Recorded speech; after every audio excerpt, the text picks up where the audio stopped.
जय श्री राम चैनल के दर्शकों को मेरा बार बार नमन। मेरे मित्रों, मैं आशा कर रहा हूं आप लोग मुझे देख रहे हो, लाइक कर रहे हो, सब्सक्राइब कर रहे हो और मेरी वाणी को जन जन तक पहुंचा रहे हो। मेरे मित्रों, आज एकादशी है। इस एकादशी का नाम उत्पन्ना एकादशी है।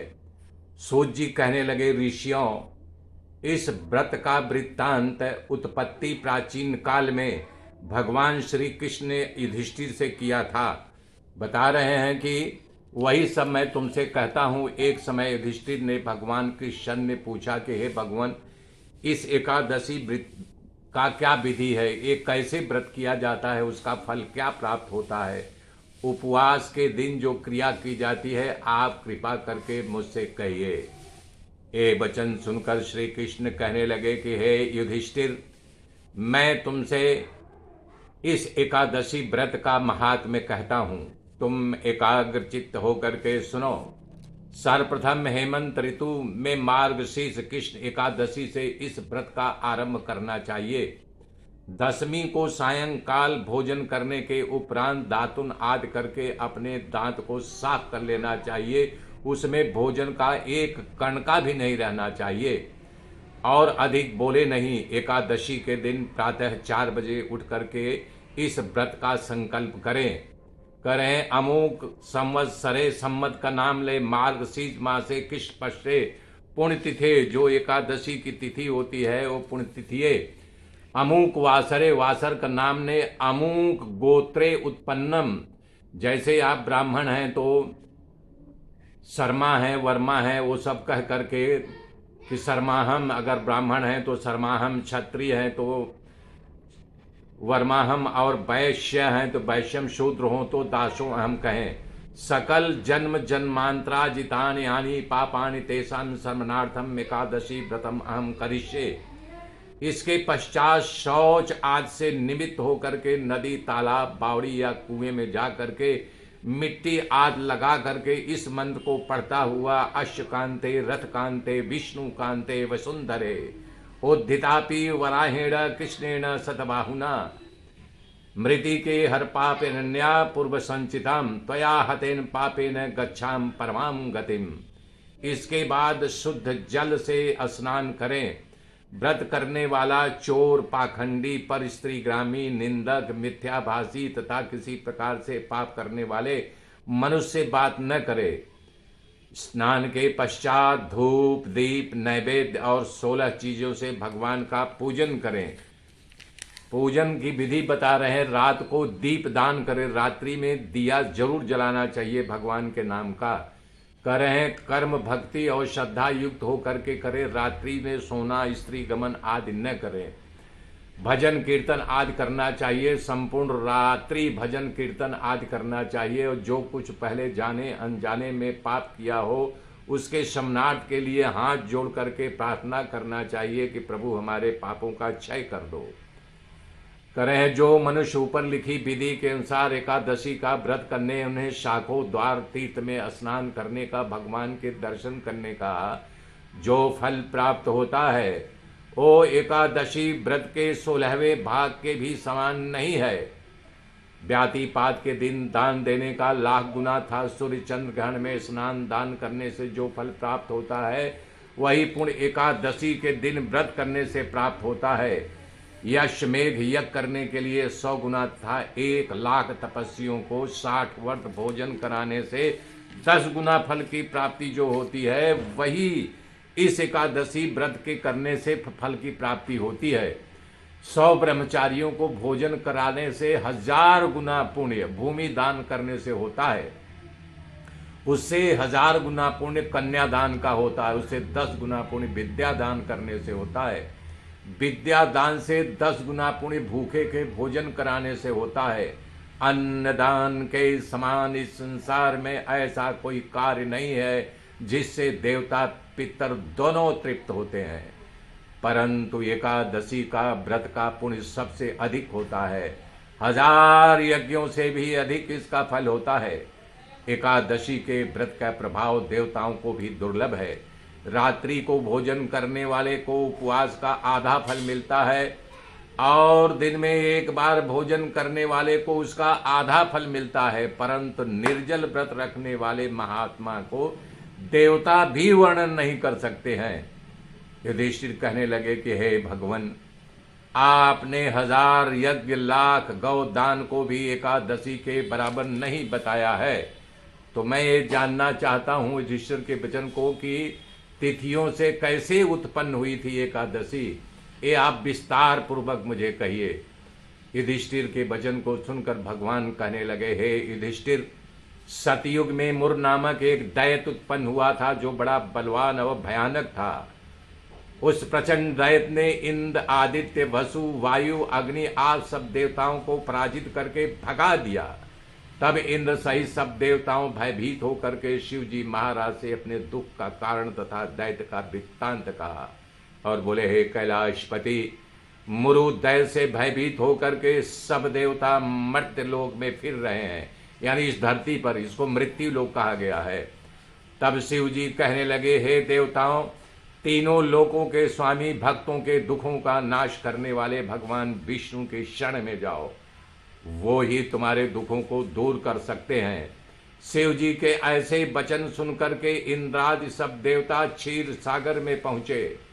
वहां भगवान को स्वयं करते हुए देखकर इंद्र हाथ जोड़ करके भगवान विष्णु ने करुण प्रार्थना की कि हे देवताओं द्वारा स्तुति करने योग्य प्रभु, मैं आपको बारंबार नमस्कार कर रहा हूँ।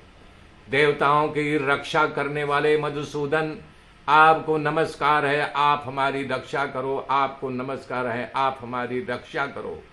दैत्यों से भयभीत होकर के सब देवता आपकी शरण में आए हैं। आप इस संसार के कर्ता धर्ता, माता पिता, उत्पत्ति तथा पालन करता और संहार करने वाले हैं।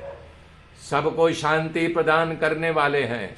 आकाश और पाताल भी आप ही हैं। सबके पितामह ब्रह्मा, सूर्य, चंद्रमा, अग्नि, सामग्री, होम, आहुति, मंत्र, तंत्र, जप, यजमान, यज्ञ, कर्म, कर्ता, भोक्ता ही आप हैं।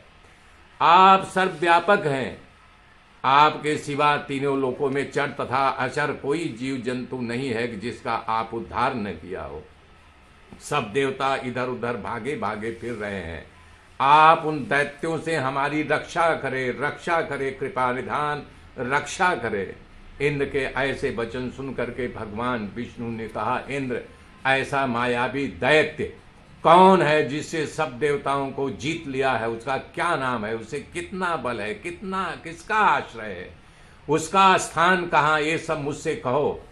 भगवान के ऐसे वचन सुन करके इंद्र बोले, भगवान, प्राचीन समय में नाड़ी जंग नामक राक्षस, उसके महापराक्रमी और लोक विख्यात मुर नामक एक पुत्र उत्पन्न हुआ।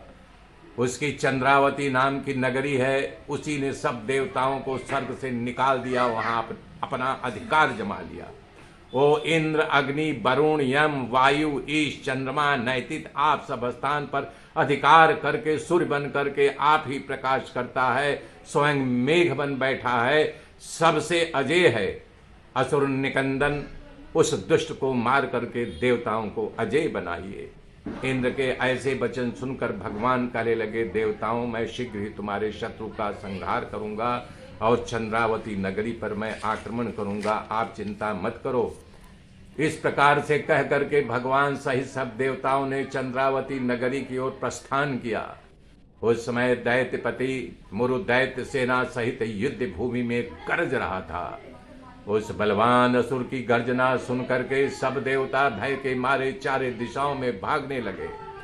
जब भगवान रणभूमि में आए तो दैत्य उसको भी देख करके अनेक प्रकार के अस्त्र तथा आयुध लेकर के दौड़े।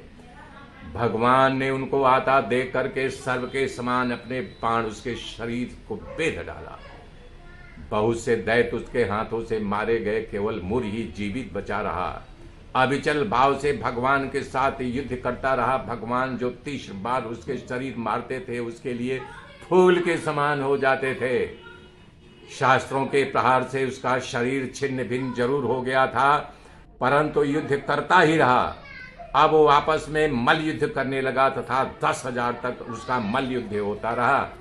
इस प्रकार से वो दैत्य पराजित न हुआ। तब भगवान विष्णु युद्ध से थक करके बद्रिकाश्रम को चले गए। वहां पर हेमवती नामक सुंदर गुफा थी, उसमें विश्राम करने के लिए अंदर प्रवेश कर गए। वो गुफा 12 योजन लंबी थी, उसका एक ही द्वार था। विष्णु भगवान वहां जाकर के सो गए। दैत्य उसको सोया हुआ देख करके मारने के लिए उद्यत हुआ। तभी भगवान के शरीर से एक दिव्य कन्या प्रकट हो गई। वो बड़ी बलशाली कन्या थी और राक्षस से युद्ध करने लगी।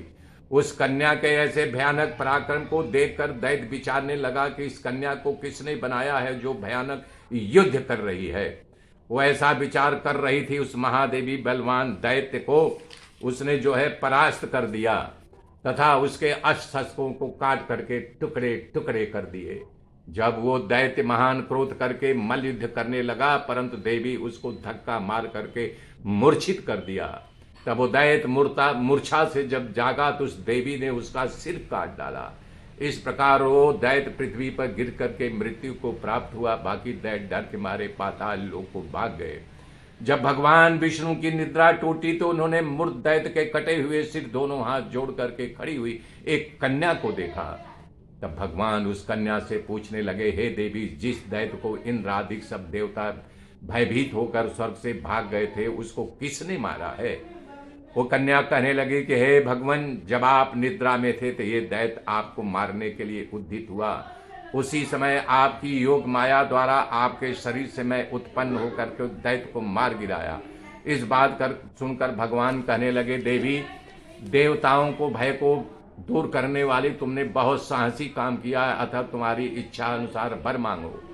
तब देवी बोली, भगवान, यदि आप मुझको वरदान देना चाहते वरदान दीजिए, जो कोई मेरा व्रत करके वो पाप नष्ट हो जाए, अंत में मोक्ष की प्राप्ति हो। जो इसका व्रत का पुण्य है आधा रात्रि भोजन करने वाले को मिले और एक बार भोजन करने का आधा फल था। जो मनुष्य भक्ति पूर्वक मेरे व्रत को एक बार भी भोजन न करे उसको धर्म धन मुक्ति प्राप्त हो। भगवान कहने लगे, कल्याणी, ऐसा ही होगा और मैं तुम्हारे जो भक्त हैं वो भी हमारे भक्त होंगे, क्योंकि तुम एकादशी को उत्पन्न हुई अर्थात तुम्हारा नाम उत्पन्ना एकादशी होगा। सब तिथियों में प्रिय है, इसलिए इस व्रत का फल सब तीर्थों से अधिक फल देने वाला है। ऐसा कह करके भगवान जो है उसको वचन दे करके अंतर ध्यान हो गए। प्रभु के उत्तम वचनों को सुन करके एकादशी अत्यंत प्रसन्न हुई। भगवान कृष्ण कहते हैं कि हे युधिष्ठिर, सब तीर्थों के फल में एकादशी का फल सर्वश्रेष्ठ है। एकादशी करने वाले को मोक्ष प्रदान करता हूँ, उसके शत्रुओं का नाश करता हूँ, सभी विघ्नों का नाश करता हूँ। मैंने तुम्हें एकादशी उत्पत्ति का वृत्तांत बताया है। एकादशी पापों को नष्ट करने वाली है और सिद्धि को देने वाली है। उत्तम पुरुषों को दोनों पक्ष की एकादशियों को समान मानना चाहिए, कोई भेदभाव नहीं करना चाहिए। इसके महात्म को जो पढ़ता है, सुनता है या दूसरों को सुनाता है, उसे अश्वमेध यज्ञ फल की प्राप्ति होती है। मेरे मित्रों, बने रहिए। तब तक के लिए जय श्री राम, जय श्री राम, जय श्री राम।